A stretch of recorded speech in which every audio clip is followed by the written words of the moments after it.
In the heart of ancient Mesopotamia, nestled within the thriving Assyrian capital of Nineveh, King Ashurbanipal founded one of history's earliest and most ambitious repositories of knowledge, the Library of Ashurbanipal. Born to King Asarhaddon and educated beyond the norms of royal heirs, Ashurbanipal became a scholar king, fluent in multiple languages, including Sumerian and Akkadian. He was unlike other rulers of his time, priding himself not only on military conquest, but also on intellectual achievement. As ruler from 669 BCE, he initiated a far-reaching cultural mission to collect, preserve, and consolidate the literary and scholarly heritage of Mesopotamia. He dispatched emissaries and scribes throughout his vast empire, instructing them to gather texts from temples, cities, and conquered regions. The goal was not merely to amass wealth or artifacts, but to preserve divine wisdom and administrative knowledge for posterity and divine favor. Ashurbanipal saw himself as the custodian of ancient knowledge, heir to a tradition stretching back to Sumerian scribes. The result was a vast collection of over 30,000 clay tablets and fragments stored within his palace complex.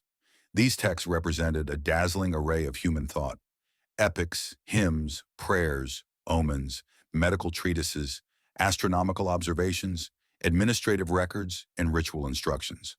Among them lay the Epic of Gilgamesh, the Enuma Elish creation myth, lists of gods and kings, and magical incantations to ward off evil.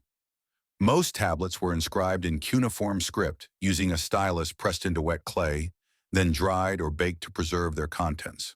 The texts came from various time periods and regions, some copied directly from ancient Babylonian and Sumerian originals. Scribes played a crucial role in translating older texts, standardizing spelling, and organizing linguistic variants across dialects.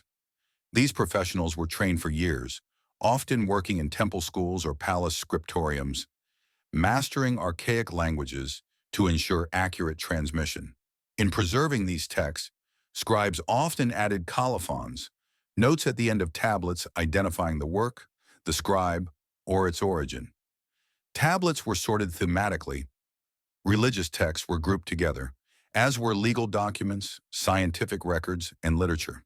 Though the exact shelving method is unknown, it's believed the tablets were stored in baskets or on wooden shelves within different rooms of the palace. Some scholars suggest a form of cataloging existed, with tablets labeled and arranged by subject or purpose. The presence of duplicates in different locations suggests backup copies were created and stored for redundancy. Over time, the library grew to reflect the full intellectual range of the Assyrian world. The collection served not only religious and scholarly purposes, but also political ones, reinforcing Ashurbanipal's image as a divine ruler endowed with celestial insight. The inclusion of omen texts and ritual instructions demonstrates the library's function as a center for divination and guidance in state affairs. Medical tablets contained remedies and spells, blending empirical observations with religious ritual. Legal documents reflected the administrative complexity of the Assyrian Empire, preserving contracts, decrees, and property records. Instructional tablets trained future scribes, ensuring the continuity of knowledge across generations. Bilingual glossaries and grammatical texts were developed to aid in the understanding of older Sumerian language structures. Some tablets even included corrections or marginal annotations, offering a glimpse into ancient editorial practices. Ashurbanipal's efforts ensured the survival of texts that would otherwise have been lost to time, yet this beacon of knowledge faced a tragic end.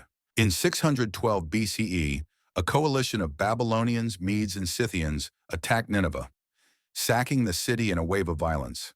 The palace was burned and its walls reduced to rubble. Ironically, the very fire that destroyed the city also preserved many of the tablets by baking them further into hardened clay. The library was buried under the ruins for over 2 millennia, its treasures forgotten until the 19th century. In the 1840s, British archaeologist Austin Henry Layard uncovered the remains of the palace at Kuyunjik, unearthing thousands of cuneiform tablets. These were transported to the British Museum, where scholars like Henry Rawlinson began the painstaking task of translation. The decipherment of cuneiform opened a new chapter in human history, revealing the intellectual sophistication of ancient Mesopotamia. Today, the Library of Ashurbanipal stands as a testament to the enduring power of knowledge. Its discovery reshaped our understanding of ancient civilizations and preserved the literary, scientific, and religious voice of a world long vanished.